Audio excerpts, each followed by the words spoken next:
मई 28। हमारी प्रतिदिन की रोटी मिनिस्ट्रीज की ओर से आप सभी को सलाम। आज के वचन का शीर्षक है बिना तैयारी किए हुए स्तुति करना, जिसे लिया गया है प्रेरितों का काम 16 उसका 16 से 26 तक। फिर ऐसा हुआ कि जब हम प्रार्थना स्थल की ओर जा रहे थे, हमें एक दासी मिली जिसमें एक शकुन बताने वाली आत्मा थी। वह लोगों का भाग्य बताकर अपने स्वामियों को बहुत सा धन कमा कर देती थी। वह हमारे और पौलुस के पीछे पीछे यह चिल्लाते हुए बोली, यह लोग परम परमेश्वर के सेवक हैं, ये तुम्हें मुक्ति के मार्ग का संदेश सुना रहे हैं। यह बहुत दिनों तक ऐसा ही करते रही, सो पौलुस परेशान हो उठा। उसने मुड़कर उस आत्मा से कहा, मैं यीशु मसीह के नाम पर तुझे आज्ञा देता हूँ, इस लड़की में से बाहर निकल आए। सो वह उसमें से तत्काल बाहर निकल गई। फिर उसके स्वामियों ने जब देखा कि उनकी कमाई की आशा पर पानी फिर गया है, तो उन्होंने पौलुस और सिलास को धर दबोचा और उन्हें घसीटते हुए बाजार के बीच अधिकारियों के सामने ले गए। फिर दंडनायक के पास उन्हें ले जाकर वे बोले, ये लोग यहूदी हैं और हमारे नगर में गड़बड़ी फैला रहे हैं। ये ऐसे रीति रिवाजों का वकालत करते हैं जिन्हें अपनाना या जिन पर चलना हम रोमियों के लिए न्यायपूर्ण नहीं है। भीड़ भी विरोध में लोगों के साथ होकर उन पर चढ़ाई। दंडाधिकारी ने उनके कपड़े फड़वाकर उतरवा दिए और आज्ञा दी कि उन्हें पीटा जाए।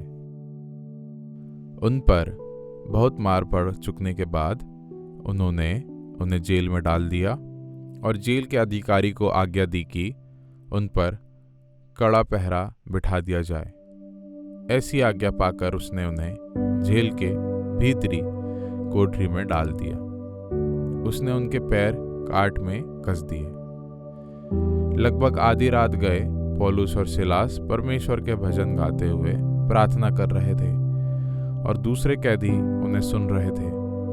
तभी वहां अचानक से एक ऐसा भयानक भूकंप हुआ कि जेल की नींवें हिल उठी और तुरंत जेल के फाटक खुल गए। हर किसी की बेड़ियां ढीली होकर गिर पड़ी।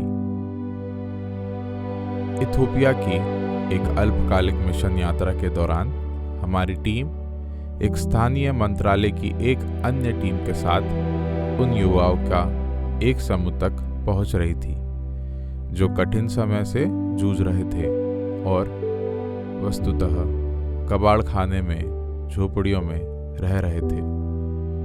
कैसा अद्भुत आनंद था उनसे मिलना।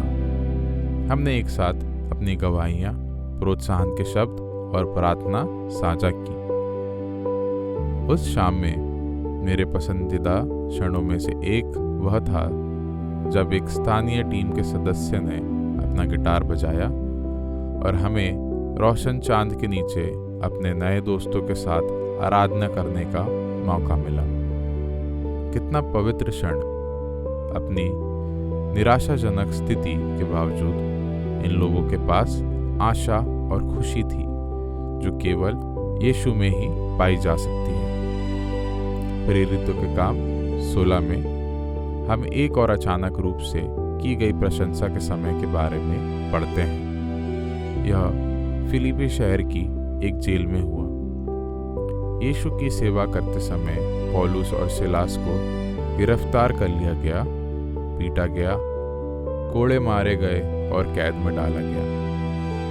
निराशा में पड़ने के बजाय उन्होंने जेल की कोठरी में प्रार्थना और गायन करके परमेश्वर की आराधना करी। अचानक इतना भयंकर भूकंप आया कि जेल की नींव हिल गई। एक ही बार में सभी जेल के दरवाजे खुल गए और सभी की जंजीरें खुल गई। जेलर का पहला विचार अपने जीवन समाप्त करने का आया, लेकिन जब उसे एहसास हुआ कि कैदी भागे नहीं, उसमें परमेश्वर के प्रति भयपूर्वक आदर उत्पन्न हुआ और उसके परिवार में उद्धार आया। परमेश्वर प्रसन्न होता है जब हम उसकी स्तुति करते हैं। आइए जीवन के उतार चढ़ाव दोनों के दौरान उसकी आराधना करें। इसे लिखा गया है नैन्सी गैविलांस ने।